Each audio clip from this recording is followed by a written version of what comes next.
opens up picks like Hecarim, kung sakali, lahat ng mga mabibilis na sobrang hassle, takasan. Again, mobility has really changed the face of the game.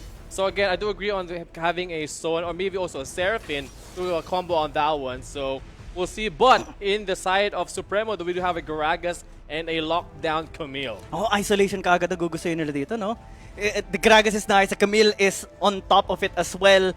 Split push is gonna be unlocked here, especially dahil meron na silang Camille. So, kung nakikita natin, IIXWR, it kinda seems like they're gonna go for team fighting. Ayun na nga, may Sona na rin na sinama. FAP Supremo, they want to isolate them. Kumbaga, divide and conquer is key for this red side team. Yeah, and it is a different story though on the side of IIX. They want things to be more of composed team fights, you know?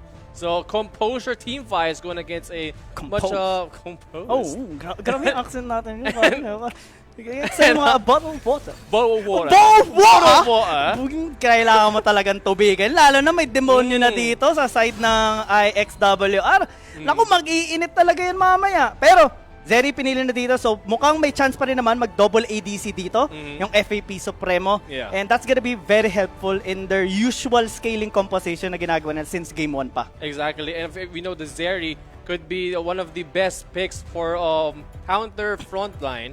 So far, we got the 8 shocks. Surely going to be a front line for the side of IIX, but we'll see. But in the additional battle, we do have here the Wukong being taken out here from Supremo. And we all know the capabilities nowadays of a Wukong. Could just one-hit delete you with the new items. Yeah. That is true though. Nakahasel na. Personally, may trauma ako sa Wukong na yan eh. Bigla ka na lang susugurin, tas hahampasin, tas papaikot-ikutin na. Yung biglang didilim yung screen mo? Wala na. Magdidilim pati yung paningin mo eh. Kasi kagalit mo sa kalaban na yan, grabe mag-gank eh. And we saw actually a very high rise in popularity of the Wukong as well, especially dahil sa mga teams sa gusto ng talagang team fighting, kuha ng control, mag-bait out ng mga summoner spell na din. This champion is really good in making that happen. And ang gandang pan-distractor or kumaga follow-up, engage na initiator na rin kung sakali, kung lack of engaged champion sila. So they take away the Gwen as well. Jax gonna be taken down. Sad to kay Vin. Gusto na kasi Jax. Vin, Jax? Sayang, natanggal yung Jax. May Lulu pa naman, okay lang. Yeah, may Lulu pa. So Jax is out, but we have a Lulu still. But going back to what you said, the Wukong ban is going to be a help for the side of Supreme because if you say on the side of IIX, they have more of a clash type, right? So having that Wukong with his ulti can really just crumble them in that clash. So anyway, again, Vladimir also being banned here. So okay, ganda na to. Interesting ban there. Isa to sa mga ginamit din ng FAP Supremo nung laban nila kanina lang eh. Vladimir's a big problem, lalo kung late game scaling. Though Aureliophile has a lot of very different champions that he can use in the mid lane. Very creative din kasi siya pagdating sa mga champions na ginagamit niya. Viego, we saw this a while ago as well, and the big impact it actually has as well. Yung maganda kasi dito, pag may ma-burst na kayo na isa, yun na magsisimula na yung reset ng Viego eh. Kukunin niya yung identity mo eh. And again, it really complements the comp here of Supremo because they want things more isolation. So having that Viego as well as the Camille could really complement their playstyle. But speaking of isolation, we have Kha'Zix being picked here by IIX as well as a Garen. So quite of a familiar face in game 1. We did see that Kha'Zix from Karma. So let's see if things are going to be the same results on that one. Saka ang ganda kasi double execution kumbaga meron sa kanila. You have the big burst coming in from the Kha'Zix of course, especially if isolated ka. And Garen, syempre, pinakamahirap na combo yung meron dyan. Sovereign combo. At nilabas ngayon na naman. Dito ni Aureliophile yung kanyang Lissandra na actually kanina, game number 2, sobrang laki ng impact niya eh. That is true, yeah. And I think that was the set of tone on the side of Supreme on that Lissandra. So let's see if it's going to be the same results as well. But here we are, Giyang, our first cast, and we are moments away from entering this game number 3 here at the Rounds Pilipinas Open. And oh my God. Kaya guys, kung ako sa inyo, cast in your votes already. Hashtag IIXWin if you think and want IIXWR to win here in this game and be match point already in the series. And the hashtag FAPS win or Supremo win if you want FAP Supremo to win here in this game and be match point in the series. Exactly. Yan ang magandang angulo natin. Yan! Perfecto talaga. Kami, sobrang excited na talaga kami dito sa laban na ito. Ang gusto natin kasi, Creoles, yung madikit na laban. This is already the semifinals. We have seen a lot of elimination or qualifying rounds here in Wild Rounds Pilipinas Open. A lot of teams bowed down to these teams, and now it's the clash of the very top. That is true. And again, we have only last 4 teams remaining here at the tournament, and it's gonna be wild indeed. Oh, wild na. So Wild talaga. May wild drift eh. Oo, kasing wild ng comment section din natin. Kakasuporta sa mga teams natin dito. Kaya tuloy-tuloy na lang pag-cheer nyo dyan sa comment section. Minsan nakakita nga din tayo ng clash dyan. Minsan shoutcast na rin natin. It does get wild there, the comments. Oo, wild yan. Kaya ibigay na rin. And make sure to share the live stream, of course. Yes. Sobrang Absolutely. nagugustuhan and very thankful yung mga players, yung mga teams sa ito sa suporta na binibigyan nyo constantly. Kasi yung mga teams na yun, sumasali din yan sa mga community tournaments natin. Gumagawa din sila ng mga content and they are supporting the community. Kumbaga parang it's a nice ecosystem. At sabi pa nga nila the Wild Rift community is very wholesome. Wholesome? Oo, babait natin dyan. Mabait tayo dyan. Ang babait natin yan. And Purong mga good words sinasabi lang natin. good words. Good words. And again, guys, also the viewers, you guys, the viewers, really keeps the community alive and the game alive. So please just comment down what you want to say. Support our teams. As in a few minutes from now, we are going to enter the game 3. Do you have any speculations here? Anything that you are anticipating to happen? Kasi sa akin, I think with the composition of FAP Supremo, parang hindi mo na sila sasama sa mga unang laban. Siguro at most 5 minutes dahil may Lissandra naman sila. That's true. And we know the scaling champions there on the side of Supremo could really benefit it when it comes to having a long game. But side of IX though, they, again, as I mentioned earlier, they want things to be more clashed, more composed. Right? Yep. So just be quite of a notice here. But okay, we are here already. Ayun na. Ito ang nakaka-excite dito, Creoles. Kasi kung titingnan natin din ulit, just revisiting the composition of FAP Supremo, they have Diego, they have Lissandra. What do these two champions have? It's a double reset. Kumbaga yung passive ng Lissandra na sobrang nakakailita and yung duck ng isang Diego. So dyan kailangan mag-ingat dito na IIXWR. What they have though in benefit is of course yung binanggit na natin kanina, Creoles, yung double execute na meron sila from the Kazakhs and the Ganem. Plus may utility naman sila. Absolutely. And also the Aatrox is facing the Lissandra in the mid lane. Quite of unusual matchup that we see nowadays.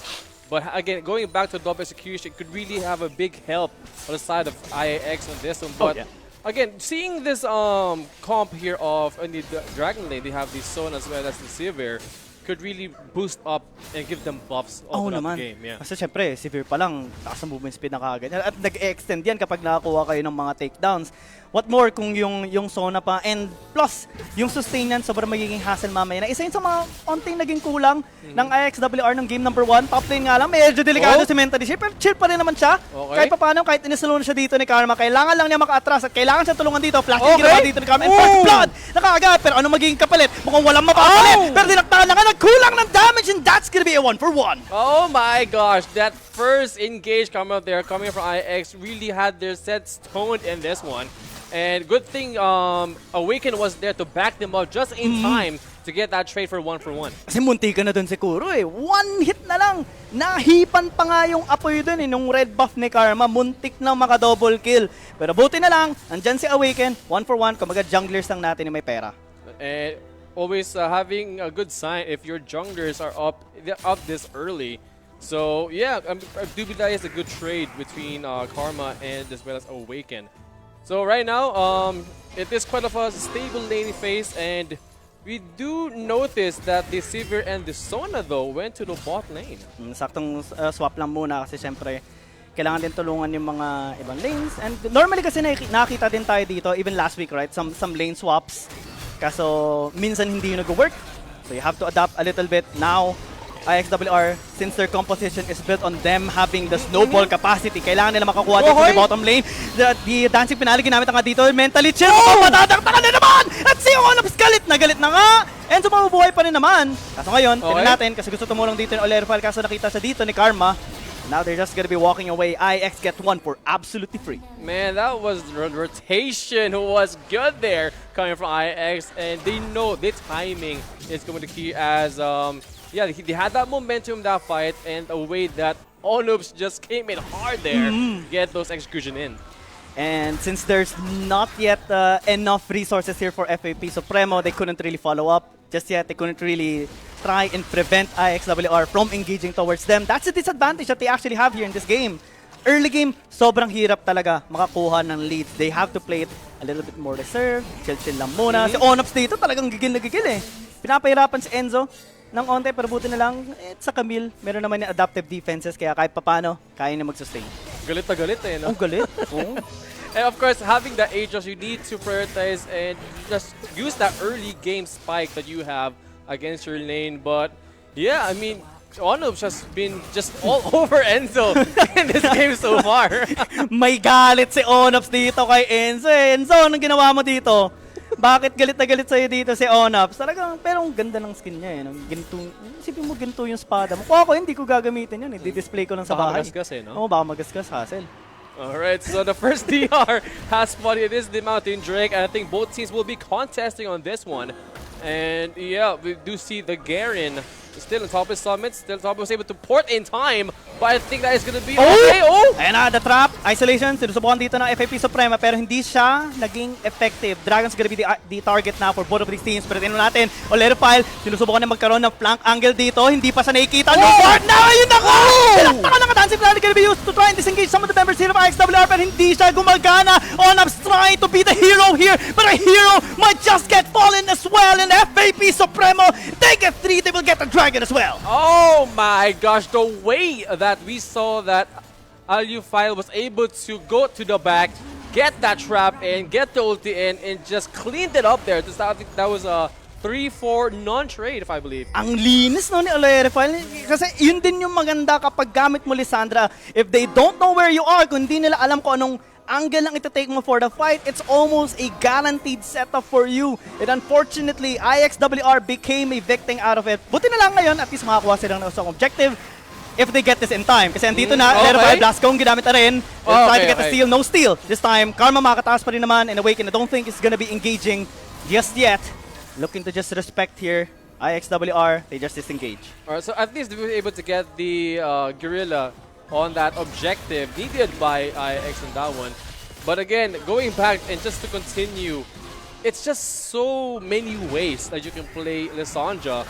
And okay, we're in top lane, we have a little scrimmage here, Gian. Oh no, isolated na dito si Summit. Onops will not help anymore. You might be a Garen, but with 4-5 people just there on top of you, you might just fall down. Pero may bawi dito yung IX. Alright, so they're able to get some plates, maybe also a push here in the mid lane for IX to trade up the top engage there from FAP Supremo. Alright, so yeah, I think it's just well balanced, but here in top lane, again, Onubs! Gigil! Gigil! Ginawang yellow. Naku, yun na!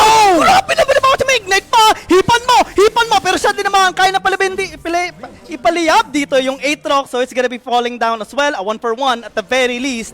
Grabe yan, 2 versus 1. Ikaw pa nakakuha ng isang kill. Onops yan. Naka-ignite, yellow. Yellow. Apoy. Natunaw.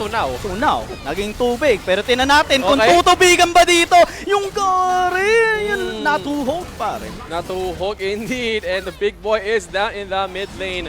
Meanwhile, again, talking about our resets coming from the Viego, ramdaman na. Ramdam na ang resets. Oo, lalo na burst building ginawa na dito. Sometimes there are 2 builds actually on Viego. Yung isa, yung burst ito, yun nakikita natin, Trinity Force ang ginagamit. Yung iba, gumagamit ng Divine Thunder or Thunder Sky. Kapag gusto nila mag-sustain more on the team fights. Pero dito, nakakatuwa yung ginagawa dito ni Awaken. Alam niya na kailangan lang naman niya maka-burst ng isa. And since siya yung may pinakamaraming pera dito, it just makes sense. Yes, indeed. And going to the scaling point of this game, we have a much of a better scale here on the side of FAP, but meanwhile here in the top lane, Awaken has awakened that power. They decided to disengage here on the side of IX. Oh, hindi mo pwedeng guluhin yan si Awaken. Ako, pag masama yung gising, talagang pwede kang magising. ikaw ang papatulugin yan. Sige ka. Ayan, si Enzo naman may nahuli na isa na ay pinatakas din naman niya. So, okay lang. Saktong zone lang. And almost all of the blue side jungle of IIXWR has been cleaned up by Awaken. That's why we see 1,000 gold lead here by Awaken against Karma. Alright, and you have to maximize the amount on your lane. So even though the Awaken wasn't able to get those kills on that engage, they were able to get the blue buff and clear the camps here on the side of IIX on that one. Let's see FAP Supremo this time trying to group up, especially in preparation for the next objective since they have secured the first objective, which is the Mountain Dragon. If they keep on getting these scaling objectives, they're gonna be a lot scared for sure. Indeed, and going to the mid game, it's quite of a still anyone's game here. It is the gold lead just quite on on the side here of FA Supremo having that little bit of gold lead, but again, the way that they engage, the way aggression coming from their side is really good so far in this game. Yep, let's see FAP Supremo this time, given the lead that they have. So far, looking so good. Dito natin kakailanganin talaga tingnan si Mirai mamaya. Kasi so far, siya yung actually pinakamayaman sa kanila. 8,000 na ngayon meron sa kanya. And actually ahead by 1,000 compared to Kuro. He's gonna be able to deal, or potentially, theoretically, be the one that deals the most damage here, especially in the fight. Yung ricochets niya magiging hassle. So he might be the target here of FAP Supremo as well. Ocean Dragon has spawned up already. FAP Supremo, papunta na dyan. May wave pa sila sa may top lane. Bottom side is already slowly pushing as well. The wave is slowly building up too. So ngayon, vision establishment muna. IIXWR, they're gonna be the first one to check. Seeing mentally chill. Pero Dragon being started by FAP Supremo. Anong gagawin dito ng IIXWR? Si Onosan sa gilid na. Lightning Crash ginamit na rin. Kaso nga lang, andito sa may bandang likod. Tinaktakan niya ka! Siguro delikado na nga at hinampas! Na-isolate dito ng EPs. And Olerfile also low in HP. IIXWR has caught them unsurprised. And now the double kill even for Mirai! Gusto nilang ubusin lahat! Si Enzo na lang natitira pero makakatakas pa siya mukhang hindi! Oh my and now God! IIXWR will just get this ace! Man, the set coming from the Sona, as well as the way that they engage also with having the Mirai ult on that one. Just the presence, they felt the pressure here coming from side of FAP Supremo, and this will be a free dragon here coming from IX. Ang ganda ng setup, no? Lalo na yung isolated kill, yung bigla na lang sneaky dito ni Karma.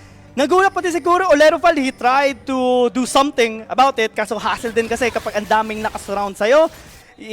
Yung ult dito, yung dancing finale ni Ikaw at Ikaw, it was glorious as well. Glorious. It interrupted the intended plan of FAP Supremo. But right now, Creoles, let's see. They have a little plan here coming from... Nakita. So Nailawan eh. Pinlashlight. Oo, flashlight. Alright, so... I mean... Pinaibi man. I lost my track there. Nagulat ka, no? I don't know where. Ako rin eh. Nagulat din ako dun eh. Pero okay lang yan. Alright, Hindi nagugulat ang IX dito. So yeah, for the pace though coming from FAP Supremo, there's still quite of a still incomposed on this one, but IX having this little advantage in this game. And yeah, we'll see if they could translate to a maybe casualty on this one and maybe secure that Baron for them. Yeah, Baron's gonna be so important here for IIXWR. Given that their composition is great on scaling as well and they want to close out this game, they have the momentum as well. Pati na din yung gold lead. Na-cancel na nila yung gustong scaling dito ng FAP Supremo dahil nanakaw nila or nakuha nila yung Ocean Dragon. So this is gonna be hard for FAP Supremo. Their initial plan, strat na ginagawa nila, hindi na gumagana. So they have to come up with a different one. Maybe a different angle for Olerofile. Maybe Enzo has to go in first. Maybe si Mentally Chill. Pero ang hirap nun eh. Masyadong nakakatakot sigurin dito yung IIXWR. And I think the best way, if you are FAP Supremo, you have to choose where to clash. Yep. Remember, they have a Sona, they have a Severe. Of course, that A just could bang your heart at your head. Could be hard here for FAP, so they need to be wise on where to get that clash, because the last clash, that was a very tight space. Easy set there coming from the Sona. Lalo na, yun nga. Pati na rin yung Severe, pati na rin si Onos, nakangiti yan bigla. Sure ako habang nagpipindot-pindot ng cellphone nila, nakangiti na yun sigurado kanina. Kaya FAP Supremo, they have to avoid those spaces. Kailangan mas malaking space. Yeah, Kumbaga, absolutely. mas malawak.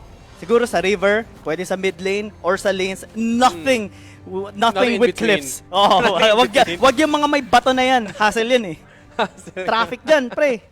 Yeah, and of course, again, we do see in the gold difference. Not much though, not much on that gold lead coming from IX here, and we do see a little plan coming up here on FB Supremo. Well, okay, Mirai does felt something there. Nakaramdam, nakaamoy eh. Alam mo yun, pag may nagluluto ng adobo sa kapitbahay mo, maaamoy mo kaagad eh. Ganun din. Nagutom din ako. Maling ideya yun, boss. Magugutom tayo lalo dito. Pero, tinan natin. Kasi mukhang gutom na rin dito yung FAP Supremo ng objective. Baron is up already. Both of these teams want it and have been, dancing around this area for quite a while now. Summit, gonna be the first one to check here in this area. No vision meron dito para IIXWR. Gonna try to burst the map! And it's gonna be successful. Tinan natin si Karma. At dito yeah, so this is stasis gagamitin para at least hindi mamatay dito yung isang member ng FAP Supremo. Kaso nga na problema si Ono. Tawag ka na nga para kay Mirai. Ang lahat na naman! Mauubos! Si Enzo na lang natitira. Sinusubukan na makatakas pero hindi siya pinabayag yung flash out na muna. Pero okay lang yan. Para sa IIXWR, look at Karma already in the mid lane. Inaangganyo na niya yung mga kasama na sabi na tara na, tapusin na natin to. Oh my god. The tables turned so quickly there. If you noticed, Summit was the one to check push. They were able to burn all of the spells, all of the ults on the side of FAP Supremo. And who won that clash? IX. Grabe no, napakalisa. Oh, yun lang! 1,050 natira sa Nexus nila. At buhay pa dito yung FAP Supremo. To si Enzo talagang kotang-kota na to sa paghampas ni Onaps eh. Pero buhay pa rin naman. Di ba? Early game pa lang eh. Ayaw pa yung ngayon ni Onaps eh. Ayaw. Enzo, kaya mo yan Enzo. Eh, nasa Baron na. I know what they're trying to do here. So, they are buying time. They're trying to What's happening? Yo? Okay. Mga pare? Wow! Baron for free for FAP? And so, it took like 2 minutes for him to die? What is happening, guys? And the way that they just bought time just to keep them away from that Baron. Sneaky move, but really smart move there coming from FAP Supremo. So, kahit na they were quite behind already in this current of our game, they made a plan. Ang galing kasi mang bait din dito ni Enzo. Kumbaga, siya yung master taunter eh, sa side dito ng FAP Supremo. And IIXWR mukhang na-bait sila doon ng onte, hinabol nila. And sayang, Baron na sana eh. Yeah, and nagutom sa ano? Sa adobo. Going back, nagutom sila sa kill. Nagutom sila sa kill dun kay Enzo, which really so smart on buying all those time for his teammates to get that secured Baron for FAP Supremo. At ngayon, kasama na ng FAP Supremo ang pinakamalakas na buff. Kumbaga, isa to sa mga pamangkin eh. Pamangkin ni mga alaga ni Rebenga. Andyan eh. Yung Elder Dragon nandun pa eh. Nag-aantay pa magising. Pero natin kasi sa Onaps gusto patulugin dito. Kasi ginamit na rin yung kaso si Onaps. Oh my God! What is that? Kaso wala yung severe. Yun na! The shutdown! Number 8 with damage here on the side of IIXWR. Summit na lang ang natitira dito sa may bandang front line. But the sustain is gonna be high. This is gonna be taken down. Reset para dito kay Awaken. Makakatakas mo siya mukhang kaya naman. Kaso nga lang dito si Onaps. Sinusubukan pa rin. Slash-slashin dito yung mga members ng FAP Supremo. Grabe yung eagle niya. Siguro sinusubukan mag-auto-attack. Kaso kailangan niya mag-discharge. Walang damage dito. Yung D-Hex sa kanila. And IIXWR, they're capitalizing onto this moment. They might have lost 2, but 2 members on the side of FAP Supremo are also dead. Karma, makakuha ng bayabas. Okay pa rin naman, makakahil kahit pa paano. And Elder Dragon gonna be spawning up in the next 7 seconds, Creoles. Oh man, I felt the stress there of Onops. He sees everyone, bro, he sees everyone so low. Literal isang hampas na lang. No. Hindi niya mapatay. I felt the stress of Onops there. And again, really good engage coming from both teams. But that's what I have to give it to FA Supremo on that trade there. Naku, alanganin na ngayon ang FAP Supremo. That angle a while ago wasn't really all too perfect and now they have to do something about this Elder Dragon being taken away. Teleport available dito para kay Enzo pero sumugod na dito yung IIXWR. The guy is gonna be taken down. Kuro trying to be hit kaso nga lang, medyo don't siya. At ito na si Karma, yun na ka! Stasis gagamitin pero wala na silang lisan. Inaabangan na dito. Namamatay na nga siya, and IIXWR getting team fire again! The steal on the Elder Dragon, but I think it doesn't even matter anymore because IIX, they can just get the saves, and they got it, and all they have to do is just run it down mid. Sa'yo na, Elder. Oo. Sa amin ang panalo. Sa'yo na ang alaga ni Rebenga. Amen! Ang match point para sa series na ito. Man, Sheesh. oh man. So many things that happened in that game. At the very end, we have IX on that victory. Man, that was a whoo! Oo. That was a whoo! Oo. Lupit, no? Lupit. So many things happening, guys. Yun yung gusto ko sa tournaments eh. Iba ang gameplays, iba ang tensions, and everything is just... Anything could happen. Anything could happen. That was wild, by the way. Nakita natin yung lakas ng IIXWR, nakita natin yung lakas ng FAP Supremo, lalo na dahil sa Lissandra combo na ginagawa na, yung double reset, lalo na kasama yung Viego. But after getting caught a little bit there, ang ganda kasi ng positioning lagi din. Ang ganda ng adaptation na ginawa ng IIXWR. They enhanced their vision, they enhanced their awareness, and they actually made their movements a little bit more unpredictable. Kaya kahit si Kuro, kahit si Oleropile, hirap na hirap pumwesto. That's true. And they really just maximize their comp on this one. Again, the Sona and the Severe combo really just carry them in this game, especially on that deciding Elder Clash there. Oh. And yeah, everything did well here for IX. It's a little bit sad here for FAP Supremo. Kuro tried, but one of those, the pivotal fights actually na kinda unfortunate para sa FAP Supremo was the one in the mid lane where Kuro was the one handling the T-Hex and he couldn't really deal the damage that he wanted to. Dito yan eh, sa laban na yan, di ba?